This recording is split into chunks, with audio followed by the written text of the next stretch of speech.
አንቺ በርሽኔ ካቸብያለሁ ላንቺ ክብርሽን በሚመጥን መልኩ ፏኮ ፍቅረኛን አስተዋውቃለሁ አልከኝ አይደል?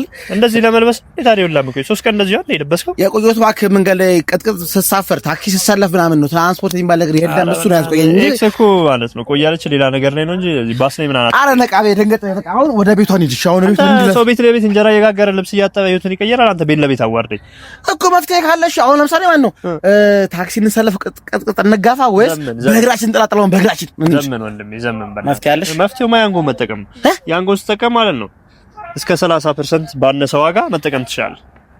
ሌላ ደግሞ አፕሊኬሽኑን አወርደህ ማለት ነው አትዙረኝ እንጂ ነገረኝ ያንጎ አዲስ 30 ፕሮሞ ኮድን በማስገባት ሌላ ተጨማሪ 30% ቅናሽ ማግኘት ትችላለህ። የመጀመሪያ ጉዞ ላይ ያበደለት ነው። ስለዚህ ሌትስ ጎ ያንጎ አጅ ላቴ ተወራጅ አለ ምን አለ አትራም አድርጓል ግን ይሄ ታክሲ